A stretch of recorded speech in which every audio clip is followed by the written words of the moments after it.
बिस्मिल्लाहिर्रहमानिर्रहीम। कैसे हैं भैया आप लोग? रटना नहीं है, समझना है। Sindh text book board matric Pakistan study new book और chapter number 2 making of Pakistan Muslim league का पार्ट 4 करने जा रहे हैं हम। और ओवरऑल इस चैप्टर का पार्ट 17 करने जा रहे हैं। कॉपी पेंसिल ले लीजिए, लेक्चर को नोट करना है और मुस्कुराते रहना है। ये अब अगर पिछली वीडियोज़ आपने नहीं देखी हैं तो लाजमी देख लीजिए, डिस्क्रिप्शन में आपको लिंक्स मिल जाएंगे, ठीक है। और पिछले चैप्टर्स की सारी वीडियोस या इस अब तक की बनी हुई इस न्यू बुक की सारी वीडियोस आप देखना चाहते हैं तो ये जो आपको स्क्रीन नज़र आ रही है जिसमें मैं नज़र आ रहा हूँ, इसके नीचे देखें एक लोगो बना हुआ है। उस लोगो पे क्लिक करें तो एक पेज खुल जाएगा, वहाँ पर प्लेलिस्ट लिखा हुआ है, प्लेलिस्ट। आप उस पर क्लिक करेंगे तो सारी प्लेलिस्ट आ जाएंगी। Physics, chemistry, biology, mathematics, English, PST, JEST, motivation और पाकिस्तान स्टडी की भी। तो उस पर आप क्लिक करेंगे तो पाकिस्तान स्टडी की सारी वीडियोस आ जाएंगी। वहाँ पर अगर आपको पेज पे इस किस्म के एरो नज़र आएँ, ये डाउनवर्ड एरो इस तरह के, तो इसके ऊपर भी आप क्लिक कर दें तो सारी प्लेलिस्ट आपके सामने शो हो जाएंगी। 18-20 प्लेलिस्ट हैं, ठीक है। अभी मैंने प्लेलिस्ट कुछ ख़त्म की हैं, कुछ ख़त्म की हैं, अननेसेसरी प्लेलिस्ट पिछली बुक्स की हैं, जैसे कि ओल्ड केमिस्ट्री बुक है, ओल्ड फिज़िक्स बुक है, ओल्ड मैथमेटिक्स बुक है। उसकी वीडियोस मैंने सेपरेट अलग प्लेलिस्ट में बना दी है, लिखा हुआ उसके ऊपर बाकायदा ओल्ड। जो बच्चे रट्टे लगाना चाहते हैं वो तो ये वीडियो बंद ही कर दें, क्योंकि उनके लिए किसी काम की नहीं है। और जो बच्चे समझना चाहते हैं वो मेरे साथ रहें, ठीक है। जो एंट्री टेस्ट की तैयारी करना चाहते हैं वो मेरे साथ रहें, जो सीएसएस की तैयारी करना चाहते हैं, गवर्नमेंट जॉब की तैयारी करना चाहते हैं, वो मेरे साथ रहें, ठीक है। तो इंशाल्लाह उनको बहुत फ़ायदा होगा। अब आ जाइए इस बुक की तरफ। अब हम इस बुक की बात करते हैं। अब इसमें आपको बहुत अच्छे से समझ में आएगा। मैं ये यकीन करके अब इस बुक की तरफ आया हूँ कि जो भी मेरी वीडियो ये सुन रहा है अभी, वो मुस्लिम लीग का पार्ट 1, पार्ट 2, पार्ट 3 देख चुका है, जिसमें पॉलिटिक्स की बेसिक्स को मैं बता चुका हूँ, ठीक है। ये मान कर मैं चल रहा हूँ, ठीक है, क्योंकि उन्हीं को ये बातें अब जो इसमें होंगी वो समझ में आएंगी। वर्ड टू वर्ड में पढ़ूँगा, क्योंकि प्रॉब्लम हमारा यही है कि इंग्लिश नहीं आती, ठीक है। तो यहाँ पर ऐसे अल्फाज आपको मिलेंगे इंग्लिश के जिनका उर्दू तर्जुमा भी बड़ा मुश्किल है। आप डिक्शनरी में गूगल पे देख भी लेते हैं तब भी बात समझ में नहीं आती कि क्या है। तो ये भी बड़ा अच्छा मौका है आपको कि वर्ड टू वर्ड में पढ़ूँगा, ठीक है। और ओरली मैं आपको बताता रहूँगा कि इसका मतलब ये है, एग्जैक्ट उर्दू मतलब, और फिर उस उर्दू मतलब को मैं एक्सप्लेन भी कर दूँगा साथ ही। सारे वर्ड के मायने लिखना मेरे लिए मुमकिन नहीं होगा, ये बात याद रखिए, ठीक है। Establishment of Muslim league. Establishment word का मतलब क्या है? क़याम, अमल में आना। यहाँ पर मैं लिखता रहूँगा, जो वर्ड बोलूँगा आप समझ जाइएगा। क़याम, तो इस्टेब्लिशमेंट ऑफ मुस्लिम लीग का क़याम कब अमल में आया? पेज नंबर 21 पे है। ये PDF खोल लें या बुक आप लाजमी खोल लें। At the end of annual Mohammedan educational conference, ये कॉन्फ्रेंस हुई कहाँ? इन ढाका। ये मोहम्मदन, एनुअल का मतलब होता है सालाना, मोहम्मदन मोहम्मद से निकला है सल्लल्लाहु अलैहि वसल्लम। एजुकेशनल कॉन्फ्रेंस, तालीमी कॉन्फ्रेंस। ये किसने शुरू की थी? ये शुरू की थी सर सैयद अहमद ख़ान ने। अलीगढ़ मूवमेंट जो है उसके अंदर हम, तहरीक अलीगढ़ जो है उसमें हम इस कॉन्फ्रेंस के बारे में देख चुके हैं, सुन चुके हैं, ठीक है। तो ये हर साल होती थी इंडिया के मुख्तलिफ़ शहरों में। इस दफ़ा ये ढाका में हुई, ठीक है। और जब इस एनुअल मोहम्मदन एजुकेशनल कॉन्फ्रेंस का इख्तिताम हुआ एट द एंड 1906 में, मुस्लिम leaders from different parts of the सब कॉन्टिनेंट, मुस्लिम लीडर्स, मुसलमान कायदीन, कायदीन वर्ड जो है वो कायद से निकला है। मुसलमान कायदीन from different parts of the subcontinent, बर्र सग़ीर के मुख्तलिफ़ हिस्सों से, अटेंडेड अ मीटिंग, जिन्होंने ये मीटिंग अटेंड की, comma, convened by Nawab Salimullah Khan of Dhaka, ये नवाब थे ढाका के, ठीक है। टाइम पीरियड कौन सा? 1906 है, याद रखिएगा। कन्वीन्ड का मतलब होता है बुलाना, इजलास बुलाना, इजलास बुलाना। बुलाना, कॉन्वीन, ठीक है। ये पास्ट में है, ज़माने माजी की बात हो रही है, इस तरह से ये कॉन्वीन्ड हो गया। Convened by Nawab Salimullah Khan of Dhaka, full stop. In this meeting, इस मीटिंग में, इस जलसे में, द मुस्लिम लीडर्स, मुसलमान कायदीन जो हैं, thoroughly discuss the problems of Muslims in general and the situation created by Hindus after the partition of Bengal 1905। अब यहाँ पर क्या बात की गई है? इन दिस मीटिंग, इस मीटिंग में द मुस्लिम लीडर्स, जो मुसलमान कायदीन थे, थॉरोली डिस्कस, एक तो डिस्कस होता है कि बातचीत करना, थॉरोली डिस्कस, थॉरोली का मतलब होता है गहराई के साथ, गहराई के साथ, थॉरोली डिस्कस, गहराई के साथ जो है इसके ऊपर बहस व मुबाहिसा किया उन्होंने, डिस्कशन की। The problems of the Muslims, मुसलमानों के मसाइल के बारे में। इन जनरल, आम तौर पर, जनरल मीन्स आम तौर पर, and the situation created by Hindus, और सिचुएशन मतलब हालात, क्रिएटेड बाय हिंदूज़, हिंदुओं ने जो हालात क्रिएट कर दिए थे, बना दिए थे, after the partition of Bengal 1905। याद रहे ये जो सालाना जलसा हो रहा है ये कब हो रहा है? 1906 में, और 1905 में बंगाल जो है इसकी पार्टीशन हो गई थी। ये जो बंगाल सूबा था उस ज़माने का, ये बहुत बड़ा था, आपकी सोच से ज़्यादा बड़ा सूबा था ये, ठीक है। आप अंदाज़ा करें कि ये जो बंगाल सूबा है 1947 में, 1947 में जब पाकिस्तान आज़ाद हुआ था, तो ये पूरा का पूरा बंगाल जो है वो पाकिस्तान का सूबा नहीं बना था, पांचवा सूबा, ये बात जहन में रखिएगा, बल्कि इसके दो हिस्से किए गए थे। ये वाला हिस्सा जो था ये ईस्टर्न था, ईस्टर्न बंगाल, मशरिकी बंगाल, और ये वाला जो था वो वेस्टर्न पोर्शन था, ये वाला, ये ईस्टर्न पोर्शन हो गया, ये वेस्टर्न पोर्शन हो गया। ये जो वेस्टर्न पोर्शन है, ठीक है, ये इंडिया को मिल गया था 1947 में, और ये ईस्टर्न पोर्शन जो है ये मुसलमानों को मिल गया था पाकिस्तान के पांचवें सूबे की शक्ल में। समझ में आ रही है बात? और यही ईस्टर्न बंगाल, यही मशरिकी बंगाल पाकिस्तान का हिस्सा बना 1947 में, और बाद में इसको जो है वो मशरिकी पाकिस्तान का नाम दिया गया, ठीक है, मशरिकी पाकिस्तान का नाम दिया गया इस सूबा बंगाल को, इस मशरिकी बंगाल को। और बाद में 1971 में जब ये अलग हो गया पाकिस्तान से, तो अब ये बंगाल जो है, मशरिकी बंगाल सूबा, बांग्लादेश कहलाता है। आप अंदाज़ा कर लीजिए कि बंगाल इतना बड़ा सूबा था कि इसके दो हिस्से हुए, वेस्टर्न बंगाल जो है वो इंडिया का हिस्सा बना, और ईस्टर्न बंगाल जो है पाकिस्तान का हिस्सा बना, और ये आधा हिस्सा जो है एक अलग मुल्क बना। तो सोचें कितना बड़ा ये सूबा होगा। तो बहरहाल यहाँ पर जो है वो इसकी तकसीम हो गई थी। कब ये हुआ था? 1905 में, क्योंकि बहुत बड़ा सूबा था बंगाल जो है, बहुत बड़ा सूबा था। अब यहाँ पर इसकी जब तकसीम हुई 1905 में, तो हिंदुओं की तरफ से बहुत ज़्यादा एहतिजाज हुआ इसकी तरफ, बहुत ज़्यादा, कि नहीं भाई, हम ये तकसीम जो है वो बंगाल की नहीं होने देंगे। पूरे मुल्क में फसादात भी हुए, लड़ाई झगड़े भी हुए, और पता नहीं क्या कुछ हुआ। हिंदुओं ने बहुत ज़्यादा जो है इसके ऊपर चीख पुकार मचाई। अंग्रेज़ों को बोला कि भाई आपने बंगाल के जो है वो पार्टीशन दो क्यों किए हैं? एक ईस्टर्न बंगाल बना दिया और दूसरा वेस्टर्न बंगाल बना दिया। कब? 1905 में। समझ में आ रही है बात आपको? उसकी वजह क्या थी? उसकी वजह ज़रा आप सुन लीजिए। उसकी वजह ये थी कि अगर कलेक्टिवली पूरे बंगाल को आप देखें ना, ठीक है, पूरे बंगाल को, तो यहाँ पर हिंदू मेजॉरिटी में आ जाएंगे और मुसलमान माइनॉरिटी में आ जाएंगे। हिंदू जो है वो अक्सरियत में आ जाएंगे और मुसलमान जो है वो अक़लियत में आ जाएंगे, अगर पूरे बंगाल की हम बात करें तो, ठीक है। लेकिन अगर बंगाल के दो हिस्से होते हैं, ये ईस्टर्न पोर्शन है ना, यहाँ पर जो है मुसलमानों की अक्सरियत है, मुसलमानों की अक्सरियत है, मेजॉरिटी है मुसलमानों की यहाँ पर हिंदुओं की मेजॉरिटी है। लेकिन अगर एक पूरा सूबा देखें तो फिर ऑटोमेटिकली हिंदुओं की अक्सरियत हो जाती है, हिंदुओं की मेजॉरिटी हो जाती है।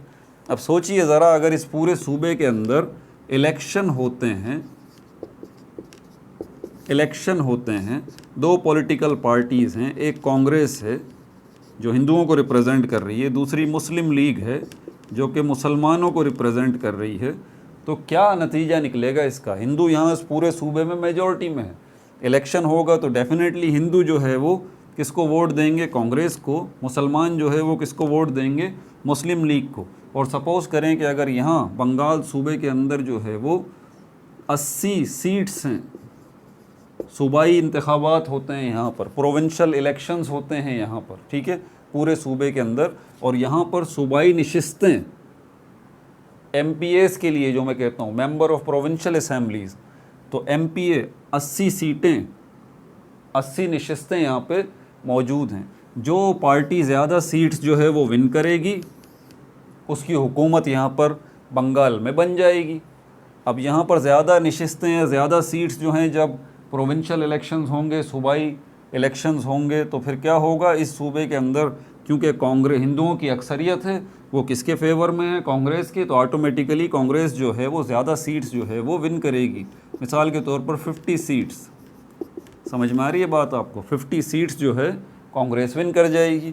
मुसलमान कुछ भी कर लें, क्योंकि मुसलमान माइनॉरिटी में हैं, अक़लियत में हैं, तो मुसलमान जो हैं वो 30 सीट्स विन कर जाएंगे, 30 सीट्स विन कर जाएंगे। लेकिन उसके बावजूद भी, क्योंकि जो ज़्यादा सीट्स विन करेगी पार्टी, वही पार्टी वहाँ पर हुकूमत बनाएगी, तो ऑब्वियस सी बात है हुकूमत किसकी बनेगी? कांग्रेस की बनेगी। कांग्रेस क्या है? हिंदू नवाज जो है वो पॉलिटिकल पार्टी है, सारे हिंदू हैं इसके अंदर, तो अल्टीमेटली मुसलमानों के साथ क्या होगा? वही होगा जो आजकल मुसलमानों के साथ इंडिया में हो रहा है, ठीक है। अब ये कोई ढकी छुपी बात नहीं है। तो ये बात थी जिसकी वजह से हिंदू शोर मचा रहे थे, बोल रहे थे भाई इसका पार्टीशन ना करें आप। अब पार्टीशन हो जाते तो ये ईस्टर्न बंगाल ये एक अलग प्रोविंस बन जाता, अलग सूबा बन जाता, और ये जो है वेस्टर्न बंगाल ये एक अलग सूबा बन जाता, और बन गया था। मुसलमान इसके ऊपर बहुत ज़्यादा खुश थे, खुश भी होना चाहिए, क्योंकि जब सूबा ही अलग बन गया, ये सूबा ही अलग बन गया, तो यहाँ पर इलेक्शन अलग होंगे, यहाँ पर इलेक्शन अलग होंगे, यहाँ की सीटें अलग होंगी, यहाँ की सीटें अलग होंगी, ऑटोमेटिकली सीटें जो है ख़ुद ब खुद डिवाइड हो जाएंगी। भले 30 सीट्स आएँ, लेकिन इस सूबे के अंदर हुकूमत तो मुसलमानों की होगी ना, हुकूमत तो मुस्लिम लीग की होगी ना, यहाँ पर कोई अमल दखल दूसरे का तो नहीं होगा। जबकि यहाँ पर किसकी हुकूमत होगी? कांग्रेस की होगी।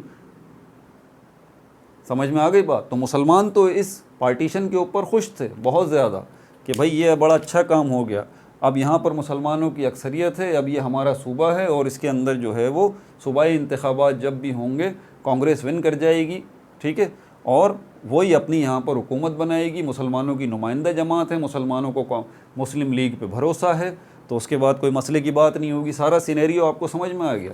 अब ये जुमला आप सुन लीजिए दोबारा, क्या यहाँ पर बात की जा रही है, वहीं से पढ़ रहा हूँ दोबारा। इन दिस मीटिंग, इस मीटिंग में the Muslim leaders thoroughly discuss, मुसलमान रहनुमाओं ने, मुसलमान कायदीन ने बहुत गहराई के साथ डिस्कशन की, बातचीत की, the problems of Muslims in general, मुसलमानों के आम मसाइल को लेके, and the situation created by Hindus, और हिंदुओं ने जो हालात पैदा कर दिए थे after the partition of Bengal 1905, तकसीम बंगाल 1905 के बाद। तो ये पार्टीशन हो गया था बंगाल का 1905 में, ठीक है भाई। ये 1906 में मुस्लिम लीग बन रही है और यहाँ पर ये डिस्कशन हो रही है। अब आगे चलते हैं।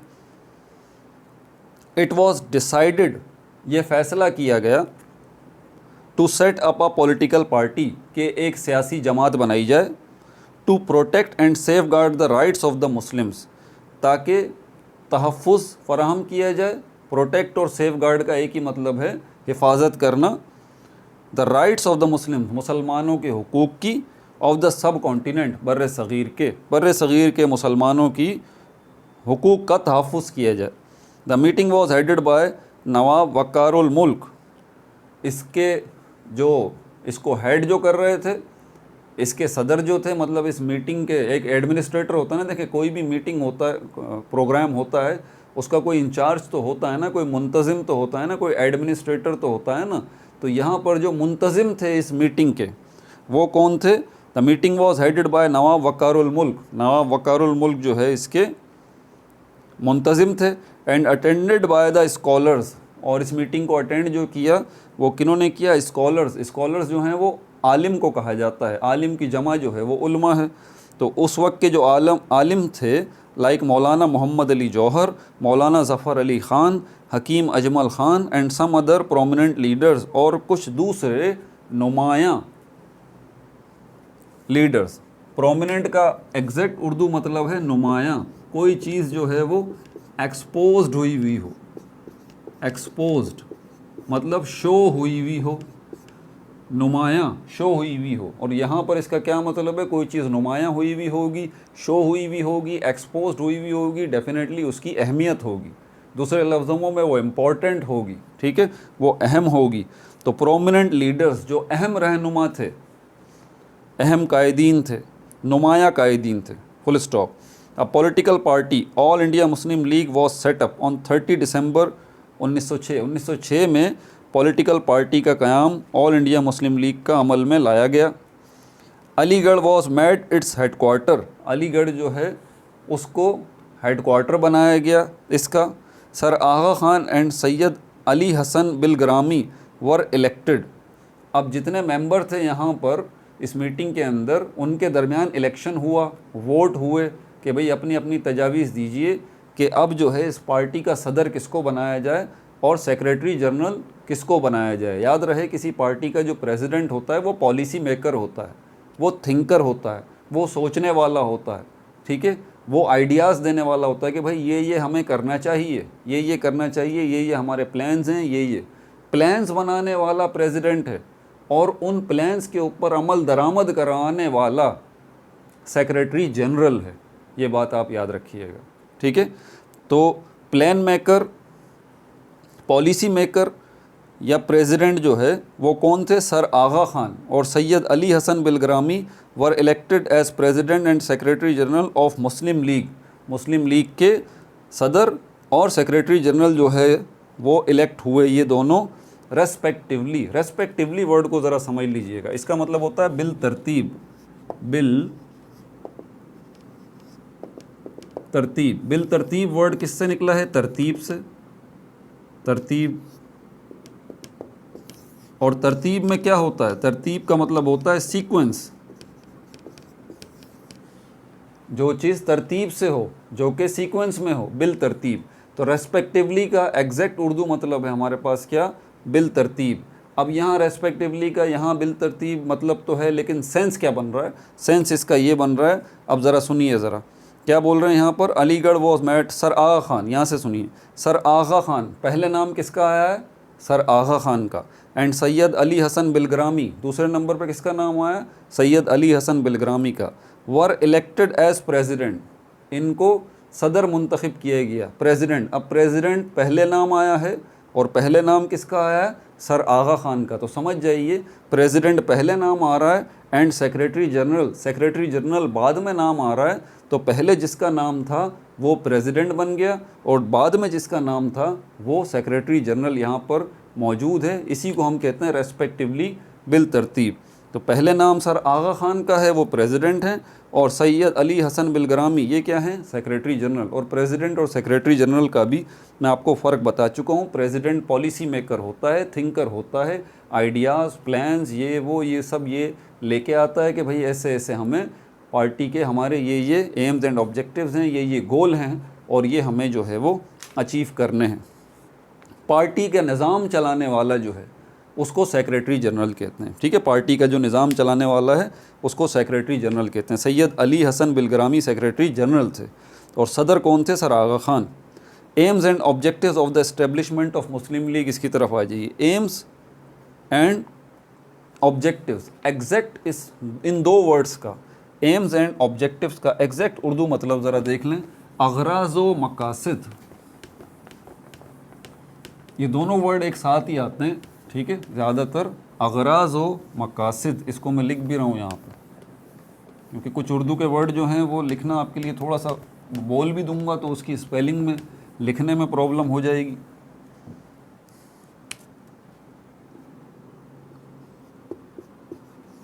अगराज़ व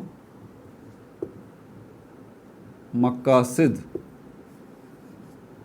ठीक है। अगराज वर्ड जो है वो किससे निकला है? गर्ज से। गर्ज का क्या मतलब है? आपकी चाहत, आपकी विश, ठीक है। और मकासिद वर्ड किससे निकला है? मकसद से। गर्ज का मतलब है वजह। अगराज व मकासिद, इसको हम कहते हैं aims and objectives. Objectives, aims and objectives. अगराज व मकासिद, ऑब्जेक्टिव्स का मतलब है मकासिद। मकासिद क्या हैं? मकसद क्या है? मुस्लिम लीग का क़याम अमल में लाने में अगराज, गर्ज क्या है? ठीक है। तो एम्स एंड ऑब्जेक्टिव्स, अगराज व मकासिद जो हैं establishment of the Muslim League के क़याम अमल में लाने के। अब यहाँ पर 3 पॉइंट लिखे हुए, ज़रा देख लें उसको। To establish good friendly relations between the British government and the Muslims. Hindustan में उस वक्त हुकूमत किसकी थी? बरतानिया की थी, ब्रिटिश गवर्नमेंट थी। तो पहला मकसद क्या है? क्यों मुस्लिम लीग का क़याम अमल में आया? बोल रहे हैं to establish good friendly relation. Establish मतलब बनाने हैं, क़याम अमल में लाना है या बनाना है। टू इस्टेब्लिश एक होता है मेक। देखें, मेक और इस्टेब्लिश में फ़र्क क्या है? मेक का मतलब भी बनाना होता है, इस्टेब्लिश का मतलब भी बनाना होता है। लेकिन मेक जो है वो किसी चीज़ का ऐसा बनना है जो कि ज़्यादा पायदार ना हो। अगर हम कहते हैं जल्दी ख़त्म हो जाने वाली हो तो हम उसमें मेक का वर्ड इस्तेमाल करते हैं। अगर आप इस सेंस में उसको यूज़ करेंगे कि ऐसी चीज़ बनाई जाए या ऐसा ताल्लुक़ बनाया जाए जो देर पा हो, जो मज़बूत हो, जो इतनी आसानी से टूटने वाला ना हो, तो उसको हम कहते हैं इस्टेब्लिश। तो क्या करना है? To establish good friendly relations, अच्छे ताल्लुकात, अच्छे दोस्ताना ताल्लुकात, रिलेशंस ताल्लुकात, अच्छे दोस्ताना ताल्लुकात जो है वो इस्टेब्लिश करने हैं, बनाने हैं। बिटवीन द ब्रिटिश गवर्नमेंट, बरतानवी हुकूमत, एंड द मुस्लिम्स, और मुसलमानों के दरमियान। And to remove misunderstandings. Remove मतलब ख़त्म करना, मिसअंडरस्टैंडिंग्स का मतलब है गलत फहमियाँ। गलत फहमियाँ, गलत फहमियाँ। फहमियाँ वर्ड जो है वो फ़हम से निकला है। फ़हम का मतलब होता है समझना। समझना, समझ आ रही है बात आपको? तो ये मिसअंडरस्टैंडिंग्स जो पैदा हो गई हैं, मिसअंडरस्टैंडिंग्स, ये गलत फहमियाँ जो पैदा हो गई हैं, ठीक है। To remove the misunderstandings from the minds of British against the Muslims. British के दिमाग में या अंग्रेज़ों के जहन में जो मुसलमानों के ख़िलाफ़ गलत फहमियाँ पैदा हो गई हैं, इनको ख़त्म करना, ठीक है। नेक्स्ट पॉइंट की तरफ आ जाइए। सेकंड पॉइंट, पेज नंबर 22 पे। To coordinate. कोऑर्डिनेट का मतलब होता है ताउन करना, मदद करना। ताउन करना, कोऑर्डिनेट मतलब इसका आसान क्या है? मदद करना, मदद करना। टू कोऑर्डिनेट, ताउन करना, मदद करना या ताउन करना with other nations and political parties in the subcontinent for the common welfare, ठीक है। To coordinate with other nations and political parties, जो दूसरी अक़वाम हैं, नेशंस अक़वाम, और पॉलिटिकल पार्टीज़ हैं इन द सब कॉन्टिनेंट, बर्रे सग़ीर के अंदर जो दूसरी अक़वाम हैं और दूसरी सियासी जमातें हैं, इनके साथ ताउन करना, इनके साथ चलना, इनके साथ लड़ाई झगड़ा नहीं करना, ठीक है। फॉर द कॉमन वेलफेयर, किन मामलात में साथ चलना है? For the common welfare. Common का मतलब है आम, वेलफेयर का मतलब होता है बेहतरी, इस्लाह लेके आना। समझ आ रही है बात आपको? तो सब कॉन्टिनेंट के अंदर ऐसे मामलात जो सबके कॉमन हो और सब जो है उसमें इस्लाह लेके आना चाहते हो, जिसमें सबका फ़ायदा हो। वेलफेयर मतलब सबका फ़ायदा, कॉमन मतलब आम। तो ऐसे आम वेलफेयर के प्रोजेक्ट्स जिसमें सबका फ़ायदा हो, तो उनके में साथ चलना है, ठीक है, दूसरी अक़वाम के और दूसरी पॉलिटिकल पार्टीज़ के। तीसरा पॉइंट है फिर to protect the rights of the Muslims, मुसलमानों के हुकूक का तहफ़्फ़ुज़ करना है। By seeking cooperation of the government and other political. Seek का मतलब होता है ढूंढना या तलाश करना, ठीक है। तो यहाँ पर क्या करना है? Seek cooperation of the government. इसमें आपने क्या करना है? आपने गवर्नमेंट के साथ ताउन जो है वो रखना है। एंड अदर पॉलिटिकल पार्टीज़, और दूसरी पॉलिटिकल पार्टीज़ के साथ भी आपने कॉपरेशन रखना है। ठीक है, किस सेंस में? ताकि आप जो है वो मुसलमानों के हुकूक का तहफ़्फ़ुज़ कर सकें।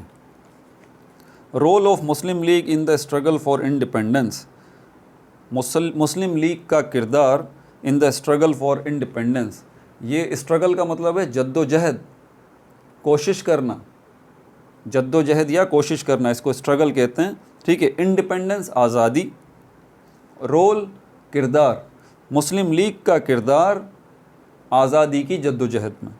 Since the establishment of Muslim league is in 1906 it became a platform for the Muslims of South Asia to struggle for their rights and attain freedom from the British. Since the establishment of Muslim League in 1906, since का मतलब ये है कि जैसे ही establishment of Muslim League का क़याम अमल में आया in 1906 1906 में comma, it became a platform, ये एक प्लेटफॉर्म बन गया। आपने रेलवे स्टेशन पे देखा है प्लेटफॉर्म बना हुआ होता है, वहाँ पर मुसाफिर खड़े होके इंतज़ार करते हैं ट्रेन के आने का। क्यों? क्योंकि उनकी मंजिल एक ही होती है सबकी, इसीलिए वो एक जगह पर आके खड़े हो जाते हैं। वो एक ट्रेन जो है वो सबके लिए है, क्योंकि वो सबको उनकी मंजिल पर लेके जाने वाली है। तो इसी तरह ये जो हमारी मुस्लिम लीग पॉलिटिकल पार्टी है, ये क्या है? ये प्लेटफॉर्म का किरदार अदा कर रही है। इट बिकेम मतलब बन गई, a platform for the Muslims of South Asia के मुसलमानों के लिए, to struggle for their rights, ताकि वो जद्दोजहद कर सकें अपने हुकूक के लिए, एंड अटेन फ्रीडम, अटेन मतलब हासिल करना, और हासिल कर सकें फ्रीडम, आज़ादी, फ्रॉम द ब्रिटिश, बरतानवी लोगों से या अंग्रेज़ों से। यहाँ पर साउथ एशिया वर्ड इस्तेमाल किया गया है, सब कॉन्टिनेंट। तो ये साउथ एशिया क्यों? उसकी वजह यह है कि अगर आप एशिया का मैप देखें तो एशिया की 4 डायरेक्शंस हैं, नॉर्थ है, साउथ है, ईस्ट है और वेस्ट है। तो ये जो पोर्शन है, जो सब कॉन्टिनेंट लगता है, जिसमें इंडिया है, पाकिस्तान है, बांग्लादेश है, मालदीव है, भूटान है, नेपाल है, ये जो टुकड़ा पूरा का पूरा है, ठीक है, इसमें ये एशिया के किस डायरेक्शन में आता है? ये साउथ में आता है। समझ में आ रही है बात आपको? ये जुनूब में आता है, उर्दू में साउथ को जुनूब कहते हैं। ठीक है, आगे पढ़ते हैं। The struggle of Muslim league pass through a number of difficulties. The struggle of Muslim league, मुसलमानों की ये जो मुस्लिम लीग की जो जद्दोजहद है, pass through a number of difficulties. Pass का मतलब ये है कि गुजरी, ये जद्दोजहद जो है मुस्लिम लीग की वो गुजरी, ये जद्दोजहद जो है मुस्लिम लीग की उसने सामना किया। किस चीज़ का सामना किया? अ नंबर ऑफ डिफ़िकल्टीज़, बहुत सारे मसाइब का, बहुत सारी मुश्किलात का। The role of Muslim League can be mentioned as follows. Muslim league का जो किरदार है, कैन बी मैंशनड, मैंशन का मतलब होता है ज़िक्र करना, कैन बी किया जा सकता है। मुस्लिम लीग के किरदार जो है उसका ज़िक्र किया जा सकता है। Can be mentioned as follows, जैसा कि, एज़ मतलब जैसा कि, फॉलोज़ नीचे दिया गया है। अब यहाँ पर 5 हेडिंग्स हैं, इनको ज़रा समझिएगा। पहली हेडिंग है प्रोटेक्शन ऑफ राइट्स, हुकूक का तहफ़्फ़ुज़। दूसरी हेडिंग है political settlement with Congress. Settlement का मतलब है तस्फिया, ये आएगा तो मैं बता दूंगा साथ साथ। पॉलिटिकल सेटलमेंट विद कांग्रेस, सियासी तस्फिया विद कांग्रेस, कांग्रेस के साथ। तस्फिया वर्ड का मैं और आसान इंग्लिश में मतलब बता दूं, हल करना। सेटलमेंट मतलब हल करना, सेटल करना, तस्फिया करना, सॉल्व करना, ये मतलब इसका बनता है। तीसरी हेडिंग है, आप देखें, नंबर ऑफ मुस्लिम्स, मुसलमानों की तादाद। चौथा जो पॉइंट है उसमें सीट्स है। और 5वां जो हेडिंग यहाँ पर आ रही है पेज नंबर 23 पे, प्रोपोर्शनेट रिप्रेजेंटेशन, मुतनासिब नुमाइंदगी। प्रोपोर्शनेट वर्ड प्रोपोर्शन से निकला है, ठीक है, और प्रोपोर्शन का मतलब होता है तनासुब, इसी से वर्ड बनता है मुतनासिब। और रिप्रेजेंटेशन का मतलब होता है नुमाइंदगी, मतलब मुसलमानों की नुमाइंदगी का तनासुब। ठीक है, अब यहाँ पर इसको आऊँगा इसकी तरफ। पहले प्रोटेक्शन ऑफ राइट्स, पहला वाला देख लें ज़रा पॉइंट, पहली वाली हेडिंग, प्रोटेक्शन ऑफ राइट्स, हुकूक का तहफ़्फ़ुज़। After its establishment as a representative political party, after its establishment, इसके क़याम के बाद as a representative political party. Representative का क्या मतलब है यहाँ पर? नुमाइंदा, पॉलिटिकल पार्टी। किसकी नुमाइंदा है भाई ये? पॉलिटिकल पार्टी का मतलब तो सियासी जमात हो गया। रिप्रेजेंटेटिव पॉलिटिकल पार्टी, नुमाइंदा सियासी जमात, ये किसको रिप्रेजेंट कर रही है? किसकी नुमाइंदा है ये? पॉलिटिकल पार्टी, क्योंकि मुसलमानों को रिप्रेजेंट कर रही है। ठीक है भाई। The immediate task before the Muslim League had been to take appropriate steps to safeguard the rights of the Muslims of the subcontinent. The immediate task, immediate का मतलब होता है फौरी। टास्क, जो काम था, before the Muslim League, before का word यहाँ पर, बिफोर के दो मतलब है, मैं आपको बता देता हूँ अभी, बिफोर और आफ्टर के। एक तो सबको ही पता है बिफोर का मतलब पहले और आफ्टर का मतलब बाद में, ये आपको भी पता है, मुझे ही पता है। इसके अलावा भी एक और मतलब है। बिफोर का मतलब सामने भी होता है, आफ्टर का मतलब पीछे भी होता है। ही इज़ आफ्टरिंग मी, वो मेरा पीछा कर रहा है। He is sitting before me, वो मेरे सामने बैठा है। तो बिफोर का मतलब सामने भी है, ठीक है, और आफ्टर का मतलब जो है वो पीछे भी है। पहले और बाद के अलावा ये दो मतलब और हैं। कहाँ पर है? Immediate task before the Muslim League, Muslim League के सामने जो फौरी टास्क था, जो फौरी काम था, had been to take appropriate steps. Appropriate का मतलब होता है मुनासिब, सुटेबल, स्टेप्स इकदामात, to safeguard the rights of the Muslims, मुसलमानों के राइट्स का, हुकूक का तहफ़्फ़ुज़ किया जाए, ऑफ द सब कॉन्टिनेंट, बर सग़ीर के, and to apprise the government of their problem. Apprise का मतलब होता है आगाह करना, बताना। क्या बताना? द गवर्नमेंट, हुकूमत को, of their problems and demands, अपने मसाइल के बारे में और अपने मुतालबात के बारे में। डिमांड्स का मतलब होता है मुतालबात, मुतालबा, आप क्या चाहते हैं। Muslim League adopted a balanced attitude to join hands with the Hindu. Muslim League ने एडॉप्ट किया, इख्तियार किया। एडॉप्टेड का मतलब यहाँ पर क्या है? इख्तियार करना। ठीक है। एडॉप्ट का एक और भी मतलब होता है, एडॉप्टेड चाइल्ड, ये भी होता है। एक और वर्ड होता है एडेप्ट, उसकी बात नहीं कर रहा, एडेप्ट की बात नहीं कर रहा जिसमें ए आता है। ये एडॉप्ट है, मतलब इख्तियार किया, सिलेक्ट किया, चूज़ किया। क्या? मुस्लिम लीग एडॉप्टेड, मुस्लिम लीग ने इख्तियार किया, चूज़ किया, पसंद किया। अब बैलेंस्ड एटीट्यूड, एटीट्यूड मतलब रवैया, बिहेवियर। बैलेंस्ड एटीट्यूड, एक मुनासिब रवैया, एक मुनासिब रवैया। To join hands with the Hindus, के हिंदुओं के साथ हाथ बढ़ाया जाए, हिंदुओं की तरफ हाथ बढ़ाया जाए। To oust British from the subcontinent, oust का मतलब होता है रिमूव करना, निकालना। टू ओस्ट ब्रिटिश, के ब्रिटिश को निकाला जाए, फ्रॉम द सब कॉन्टिनेंट, बर्रे सग़ीर से।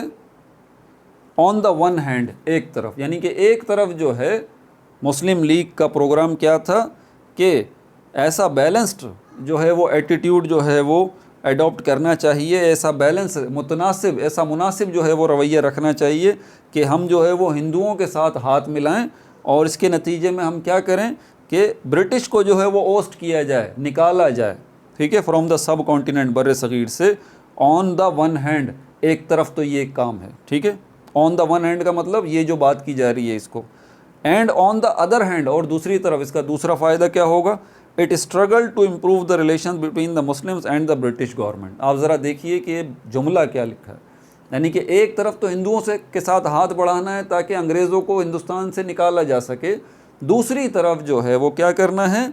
It struggle to improve the relations, it struggle के जद्दोजहद जारी रखनी है, किस लिए? टू इम्प्रूव द रिलेशंस, के ताल्लुकात जो हैं उनमें बेहतरी लाई जाए। इम्प्रूव का मतलब है बेहतरी लाना। Between the Muslims and the British government, मुसलमानों और बरतानवी हुकूमत के दरमियान। ठीक है भाई। सेकंड पॉइंट जो है इसके अंदर क्या बात कर रहा है? Political settlement with Congress. यहाँ पर मैंने कहा था, इसको बताऊँगा मैं। पॉलिटिकल सेटलमेंट, पॉलिटिकल मतलब सियासी, सेटलमेंट वर्ड का मतलब है तस्फिया। इसको ज़रा सुन लें आप, एग्जैक्ट उर्दू इसका मतलब, ते स्वाद फे और ये तस्फिया। तस्फिया का मतलब क्या है? सल्यूशन। सल्यूशन का मतलब क्या है? हल। समझ में आ रही है बात? तो यहां पर क्या लिखा हुआ है? पॉलिटिकल सेटलमेंट, सियासी तस्फिया, सियासी हल, ठीक है, सियासी सल्यूशन विद कांग्रेस, कांग्रेस के साथ, दूसरी जो पॉलिटिकल पार्टी थी। पॉलिटिकल वर्ड या सियासी वर्ड जब भी आ जाए आपने फ़ौरन इस बात को समझ जाना है, टू गेन पावर, इक़्तिदार हासिल करने का तरीका, इसको हम पॉलिटिक्स कहते हैं। मुसलमान भी बर्रे सग़ीर में, हिंदुस्तान में यही चाहते थे ना कि उनके पास पॉलिटिकल पावर आए, ठीक है। कायद-ए-आज़म मोहम्मद अली जिन्ना जॉइंट मुस्लिम लीग इन अक्टूबर 1913, 1906 में मुस्लिम लीग का क़याम अमल में आया, लेकिन कायद-ए-आज़म ने मुस्लिम लीग को कब ज्वाइन किया पता है? 1913 में। ड्यू टू हिस एफ़र्ट्स, उनकी काविशों की वजह से, एफ़र्ट्स मतलब कोशिशें, काविशें, ड्यू टू हिस एफ़र्ट्स, उनकी कोशिशों काविशों की वजह से Muslim League and Congress party entered into a political settlement. Muslim League और कांग्रेस जो है वो entered into a political settlement, एक सियासी तस्वीर में दाखिल हो गए, entered into a political settlement in December 1916, 1916 में, which is known as Lucknow pact. ये जो पॉलिटिकल सेटलमेंट हुआ, ये जो एग्रीमेंट हुआ, ये जो मुआहिदा हुआ, इसको नाम दिया गया लखनऊ पैक्ट का, क्योंकि ये लखनऊ में एक जगह पर मीटिंग हुई थी मुस्लिम लीग की और कांग्रेस की, ठीक है, 1916 में। और यहाँ पर जो एग्रीमेंट हुआ, जॉइंट एग्रीमेंट जो इन्होंने किया, उसको लखनऊ पैक्ट का इन्होंने नाम दिया, ठीक है। According to this pact, pact का मतलब है एग्रीमेंट, समझौता, ठीक है। According to this pact, according मतलब मुताबिक, इस पैक्ट के मुताबिक, इस पैक्ट के मुताबिक, इस समझौते के मुताबिक, इस एग्रीमेंट के मुताबिक, the Congress accepted the independent separate status of Muslim. Congress ने जो है वो एक्सेप्ट, कबूल कर लिया, the independent separate status of Muslims, Azad, independent Azad, separate अलहदा, स्टेटस ऑफ मुस्लिम्स, मुसलमानों की, स्टेटस मतलब हैसियत, आज़ाद अलहदा हैसियत ऑफ मुस्लिम्स, मुसलमानों की, and recognise the separate electorate for Indian Muslims, and recognised, और शनाख्त की उन्होंने, ओके किया इस चीज़ को, मान लिया। यहाँ पर क्या, किस सेंस में यूज़ होगा? मान लेने के सेंस में यूज़ होगा। Recognise the separate electorate for Indian Muslims, separate electorate, electorate का मतलब होता है इलेक्शन या हल्का, separate electorate for Indian Muslims, India के मुसलमानों के लिए सेपरेट जो है वो इलेक्टोरेट। अब ये क्या, यही सबसे बड़ा इशू जो था ना वो यही था, ज़रा इसको समझ लीजिएगा। 1916 में जो लखनऊ पैक्ट हुआ, ये बहुत बड़ा काम था, बहुत बड़ा। पहली बात मैं, आप इसको ज़रा समझ लें यहाँ पर, एक तो ये आखिरी पॉइंट पे हम इसको वीडियो ख़त्म करेंगे, यही सारा पॉइंट जो है ना वो की पॉइंट है पूरा का पूरा मूवमेंट ऑफ पाकिस्तान का, ठीक है। इंडियन जो है वो, किसी को इंडियन का क्या मतलब है? जो इंडिया में रहता है, ये जो सब कॉन्टिनेंट है, बर्रे सग़ीर है, मुल्क नहीं है, याद रहे, बर्रे सग़ीर, मुल्क तो बाद में बने, बर्रे सग़ीर, तो ये सब कॉन्टिनेंट था, ये इंडियन सब कॉन्टिनेंट कहलाता है। विकीपीडिया पे आप जाके चेक कर सकते हैं। तो ये इंडियन सब कॉन्टिनेंट कहलाता है। तो ये इंडियन सब कॉन्टिनेंट है, इसमें रहने वाले जो भी रेजिडेंट हैं, जो भी रेजिडेंट हैं, रिहायशी हैं यहाँ के, जो रहने वाले हैं, उनको आप क्या कहेंगे? उनको आप इंडियन कहेंगे, ठीक है। अब क्या होगा, जब इलेक्शन होंगे, अब इलेक्शन होंगे, अब इंडियन सब के सब इंडियन हो गए, याद रहे, हिंदू भी इंडियन हो गए, मुसलमान भी इंडियन हो गए, ठीक है, कोई परेशानी की बात नहीं। यहाँ पर हुकूमत किसकी है? ब्रिटिश की। यहाँ पर हुकूमत किसकी है? ब्रिटिश की, बरतानिया की हुकूमत है। इलेक्शन जब होंगे तो यहाँ पर जो पॉलिटिकल पार्टीज़ हैं, ठीक है, पॉलिटिकल पार्टीज़ कौन कौन सी हैं? एक हमारे पास कांग्रेस हो गई, और भी बहुत सारी थी, बड़ी जमातें ये थी, कांग्रेस और मुस्लिम लीग।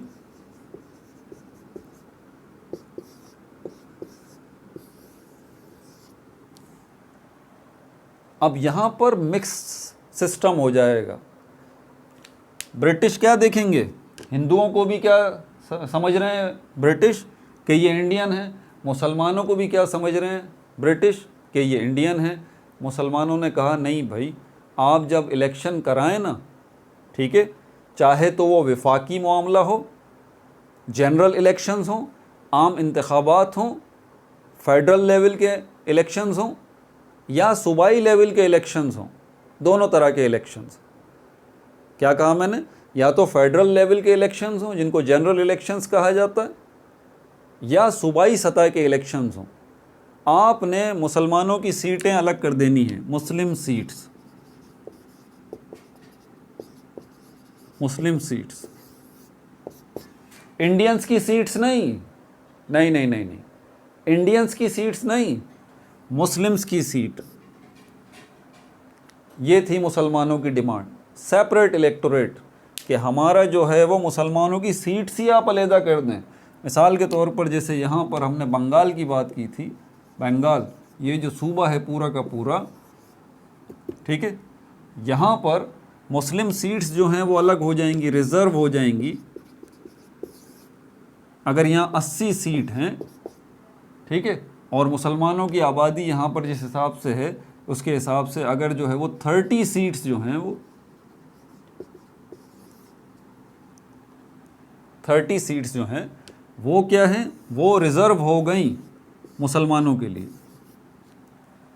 ये मुसलमानों के लिए रिज़र्व हो गई। इसका क्या मतलब निकलता है? इसका बहुत बड़ा मतलब निकलता है। ऐसे ही थोड़ी ना कोई हिंदू उस ज़माने के वो पागल हुए हुए थे।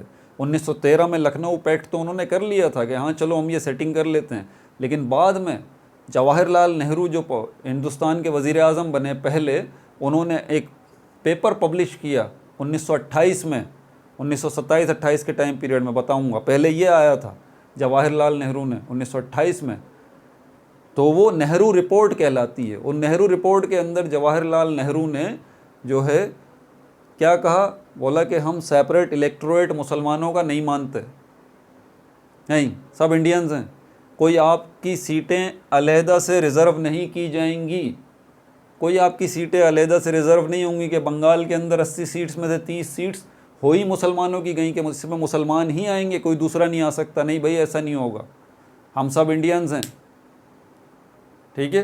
तो टोटल जो सीट्स हैं उसके ऊपर इलेक्शन लड़ेंगी पार्टियां, आप भी लड़ें हम भी लड़ें। लेकिन मुसलमानों को पता थी ये बात कि भाई अगर ऐसा होगा तो उसके बाद क्या नतीजा निकलेगा, वही जो हिस्ट्री के अंदर निकलता रहा है। आप पूरी अभी तक की तारीख़ उठा के देख लें, मुसलमान जब से दुनिया में आए हैं, जहाँ जहाँ मुसलमानों को हुकूमत मिली है,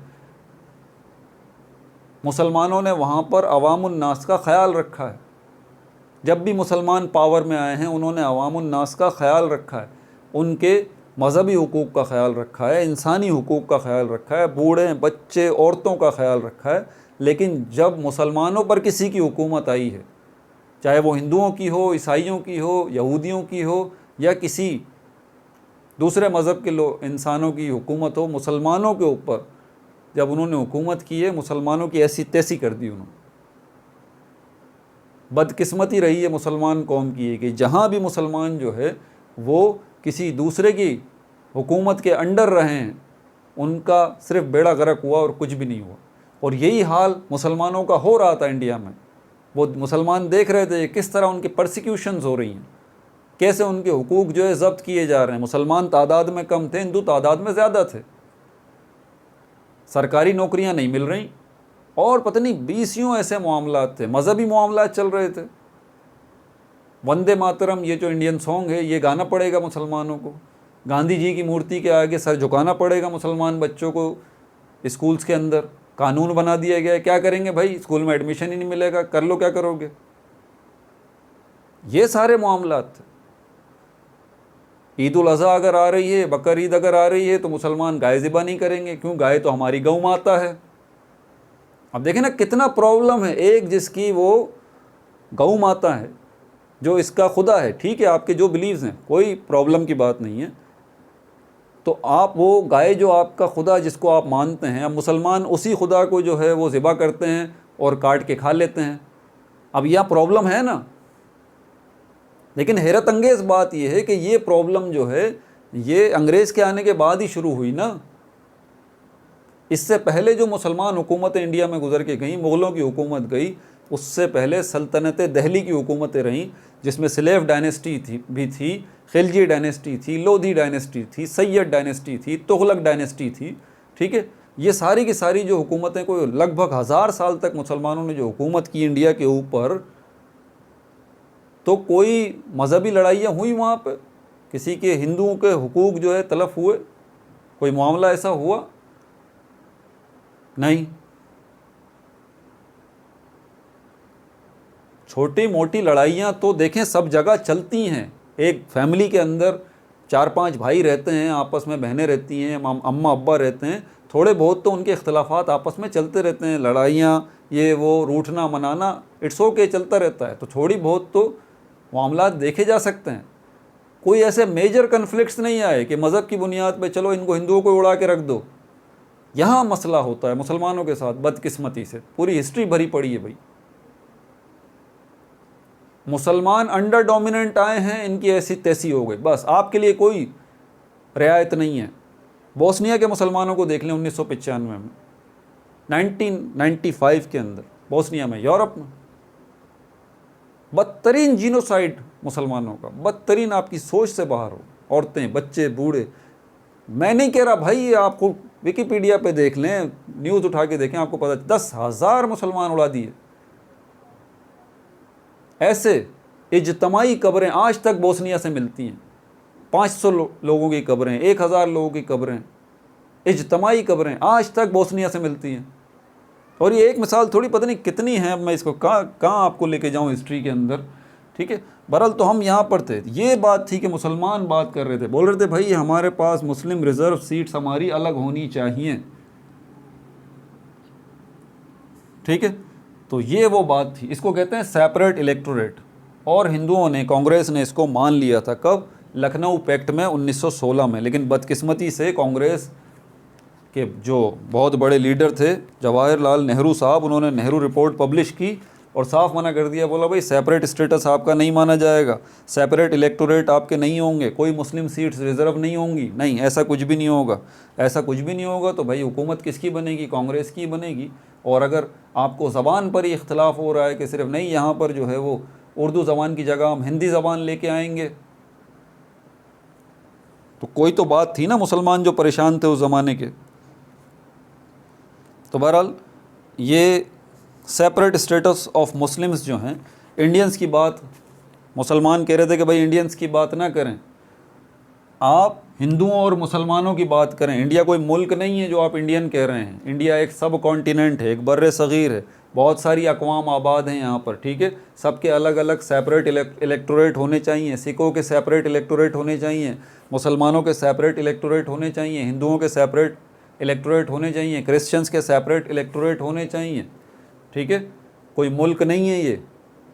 अपना बहुत ज़्यादा ख्याल रखिएगा। ये पार्ट 17 हो गया और हमने ये जो है वो 2 पॉइंट कवर कर लिए हैं इसके। अब 3 पॉइंट ये रह गए हैं, नंबर ऑफ़ मुस्लिम्स, सीट्स और प्रोपोर्शनेट रिप्रेजेंटेशन। इनको हम बहुत तफसील इसके अंदर अगले पार्ट में डिस्कस करेंगे। अपना बहुत ज़्यादा ख्याल रखिएगा। No like, no subscribe, only share.